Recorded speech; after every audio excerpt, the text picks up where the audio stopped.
ಕೊಪ್ಪಳದ ಗವಿಸಿದ್ದೇಶ್ವರ ಅದ್ದೂರಿ ಮಹಾರಥೋತ್ಸವ ದಕ್ಷಿಣ ಭಾರತದ ಮಹಾ ಕುಂಭಮೇಳವಂತ ಹೇಳಿ ಪ್ರಸಿದ್ಧಿ ಕೂಡ ಹೊಂದಿದೆ. ಮೇಘಾಲಯದ ರಾಜ್ಯಪಾಲ ವಿಜಯ ಶಂಕರಿಂದ ಚಾಲನೆ ಕೂಡ ಸಿಕ್ಕಿದೆ. ಕಾಗಿನೆಲೆ ಕನಕಗುರು ಪೀಠದ ಶ್ರೀ ನಿರಂಜನಾನಂದ ಸ್ವಾಮೀಜಿ, ಹುಬ್ಬಳ್ಳಿಯ 3000 ಮಠದ ಶ್ರೀ ಗುರುಸಿದ್ದೇಶ್ವರ ಸ್ವಾಮೀಜಿ ಕೂಡ ಭಾಗಿಯಾಗಿದ್ದಾರೆ. ಶ್ರೀ ಗವಿಸಿದ್ದೇಶ್ವರ ಮಹಾರಥೋತ್ಸವಕ್ಕೆ ಭಕ್ತರ ದಂಡೇ ಹರಿದು ಬರ್ತಾ ಇದೆ. ಮಹಾರಥೋತ್ಸವದಲ್ಲಿ ಸುಮಾರು 5 ಲಕ್ಷ ಜನ ಸೇರುವಂತಹ ನಿರೀಕ್ಷೆ ಕೂಡ ಇದೆ. ಜಾತ್ರೆಯ ಅಂಗವಾಗಿ ಜಿಲ್ಲಾಡಳಿತದಿಂದ ಫಲಪುಷ್ಪ ಪ್ರದರ್ಶನ, ಅದರ ಜೊತೆಗೆ ಭದ್ರತೆಗಾಗಿ 2000 ಜನ ಪೊಲೀಸ್ ಸಿಬ್ಬಂದಿಯನ್ನ ಕೂಡ ನಿಯೋಜನೆ ಮಾಡಲಾಗಿದೆ. 5 ಲಕ್ಷ ಜನ ಸೇರುವಂತಹ ನಿರೀಕ್ಷೆ ಕೂಡ ಇದೆ. ಭದ್ರತೆಗಾಗಿ 2000 ಪೊಲೀಸ್ ಸಿಬ್ಬಂದಿಯನ್ನು ಕೂಡ ನಿಯೋಜನೆ ಮಾಡಲಾಗಿದೆ. ಗವಿಸಿದ್ದೇಶ್ವರ ಅದ್ದೂರಿ ಮಹಾರಥೋತ್ಸವ ನಡೀತಾ ಇದೆ. ಭಕ್ತರ ದಂಡೇ ಹರಿದು ಬರ್ತಾ ಇದೆ. ದಕ್ಷಿಣ ಭಾರತದ ಮಹಾಕುಂಭ ಮೇಳ ಅಂತ ಹೇಳಿ ಪ್ರಸಿದ್ಧಿ ಕೂಡ ಹೊಂದಿದೆ.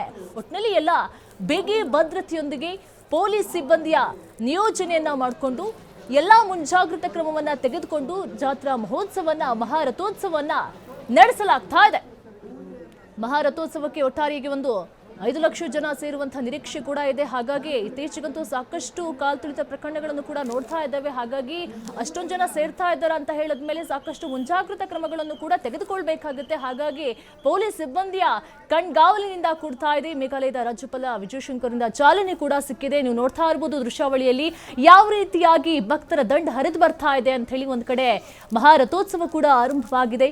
5 ಲಕ್ಷ ಜನ ಸೇರುವಂತಹ ನಿರೀಕ್ಷೆ ಕೂಡ ಇದೆ. ಒಟ್ಟಾರೆಯಾಗಿ ಎಲ್ಲಿ ನೋಡಿದ್ರು ಎತ್ತ ಕಣ್ಣು ಹಾಯಿಸಿದ್ರು ಕೂಡ ಜನಗಳ ರಾಶಿಯೇ ಕಾಣಿಸ್ತಾ ಇದೆ. ಹಾಗಾಗಿ ಏನು ಬೇಕಾದ್ರೂ ಅನಾಹುತಗಳು ನಡಿಬಹುದು ಅನ್ನುವಂತಹ ನಿಟ್ಟಿನಲ್ಲಿ ಎಲ್ಲಾ ಮುಂಜಾಗ್ರತಾ ಕ್ರಮವನ್ನು ಕೂಡ ತೆಗೆದುಕೊಳ್ಳಲಾಗಿದೆ. ದಕ್ಷಿಣ ಭಾರತದ ಮಹಾಕುಂಭಮೇಳ ಅಂತ ಹೇಳಿ ಕೂಡ ಇದು ಪ್ರಸಿದ್ಧಿಯನ್ನ ಹೊಂದಿದೆ.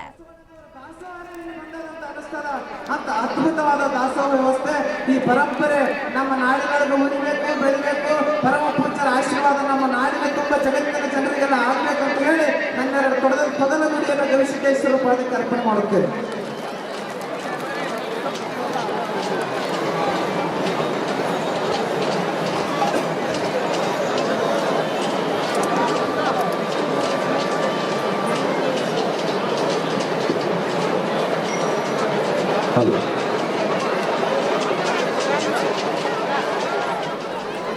ನೀವು ನೋಡ್ತಾ ಇರಬಹುದು, ಇದೆಲ್ಲವೂ ಕೂಡ ಕೊಪ್ಪಳದಿಂದ ನೇರ ದೃಶ್ಯಾವಳಿಗಳನ್ನ ನೋಡ್ತಾ ಇರಬಹುದು. ಯಾವ ರೀತಿಯಾಗಿ ಜನ ಜಂಗುಳಿ ಸೇರ್ತಾ ಇದೆ. ಜೊತೆಯಾಗಿ ಜಾತ್ರೆಯ ಅಂಗವಾಗಿ ಜಿಲ್ಲಾಡಳಿತದಿಂದ ಫಲಪುಷ್ಪ ಪ್ರದರ್ಶನ ಕೂಡ ನಡೀತದೆ. ದಕ್ಷಿಣ ಭಾರತದ ಮಹಾಕುಂಭ ಮೇಳ ಅಂತ ಹೇಳಿ ಪ್ರಸಿದ್ಧಿ ಕೂಡ ಹೊಂದಿದೆ. ನೀವು ನೋಡ್ತಾ ಇರಬಹುದು ಯಾವ ರೀತಿಯಾಗಿ ಮಹಾರಥೋತ್ಸವ ನಡೀತಾ ಇದೆ, ಎಷ್ಟು ಜನ ಸೇರಿದ್ದಾರೆ, ಯಾವ ರೀತಿಯ ಕಾರ್ಯಕ್ರಮಗಳನ್ನು ಆಯೋಜನೆ ಮಾಡಲಾಗಿದೆ. ಇಷ್ಟೆಲ್ಲ ಜನ ಸೇರಿದ್ದಾರೆ ಅಂತ ಹೇಳಿದ್ಮೇಲೆ ಒಟ್ಟಾರೆಯಾಗಿ 5 ಲಕ್ಷ ಜನ ಸೇರುವಂತಹ ನಿರೀಕ್ಷೆ ಇದೆ ಅನ್ನುವಂಥ ಮಾಹಿತಿ ಕೂಡ ಬರ್ತಾ ಇತ್ತು. ಹಾಗಾದ್ರೆ 5 ಲಕ್ಷ ಜನ ಸೇರ್ತಾ ಇದ್ದಾರೆ ಅಂತ ಹೇಳಿದ್ಮೇಲೆ ಏನೆಲ್ಲ ಮುಂಜಾಗ್ರತಾ ಕ್ರಮಗಳನ್ನು ತೆಗೆದುಕೊಳ್ಬೇಕು ಅಂತೇಳಿ ಕೂಡ ಈಗಾಗಲೇ ಕೊಪ್ಪಳದ ಜಿಲ್ಲಾಡಳಿತ ಕೂಡ ಎಲ್ಲಾ ಮುಂಜಾಗ್ರತಾ ಕ್ರಮಗಳನ್ನು ಕೂಡ ತೆಗೆದುಕೊಂಡಿದೆ.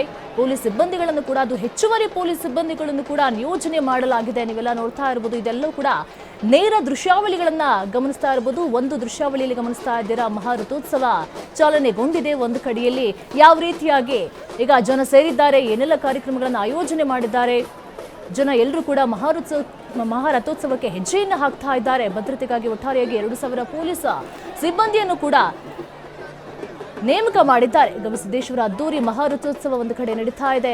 ಭಕ್ತರ ದಂಡೇ ಹರಿದು ಬರ್ತಾ ಇದೆ. ಎಲ್ಲಿ ನೋಡಿದ್ರು ಎತ್ತ ಕಣ್ಣು ಹಾಯಿಸಿದ್ರು ಕೂಡ ಜನ ಜಂಗುಳಿಯೇ ಕಾಣಿಸ್ತಾ ಇದೆ. ಮೇಘಾಲಯದ ರಾಜ್ಯಪಾಲ ವಿಜಯ ಶಂಕರಿಂದ ಚಾಲನೆ ಕೂಡ ಸಿಕ್ಕಿರುವಂಥದ್ದು. ಶ್ರೀ ಗುರುಸಿದ್ದೇಶ್ವರ ಸ್ವಾಮೀಜಿ ಕೂಡ ಭಾಗಿಯಾಗಿದ್ದಾರೆ. ಮತ್ತೆ ಶ್ರೀ ಗವಿಸಿದ್ದೇಶ್ವರ ಮಹಾರಥೋತ್ಸವಕ್ಕೆ ಭಕ್ತರ ದಂಡು ಕೂಡ ಹರಿದು ಬರ್ತಾ ಇದೆ. ಹುಬ್ಬಳ್ಳಿಯ 3000 ಮಠದ ಶ್ರೀ ಗುರುಸಿದ್ದೇಶ್ವರ ಸ್ವಾಮೀಜಿ ಕೂಡ ಭಾಗಿಯಾಗಿದ್ದಾರೆ. ಹಾಗೆಯೇ ಕಾಗಿನೆಲೆ ಕನಕಗುರು ಪೀಠದ ಶ್ರೀ ನಿರಂಜನಾನಂದ ಸ್ವಾಮೀಜಿ ಕೂಡ ಭಾಗಿಯಾಗಿದ್ದಾರೆ. ಒಟ್ಟಾರೆಯಾಗಿ ಎಲ್ಲ ಸ್ವಾಮೀಜಿಗಳು ಕೂಡ ಈ ಮಹಾರಥೋತ್ಸವದಲ್ಲಿ ಭಾಗಿಯಾಗಿದ್ದಾರೆ. ಒಟ್ಟಾರೆಯಾಗಿ ಅದ್ಧೂರಿಯಾಗಿ ಮಹಾರಥೋತ್ಸವ ನಡೀತಾ ಇದೆ.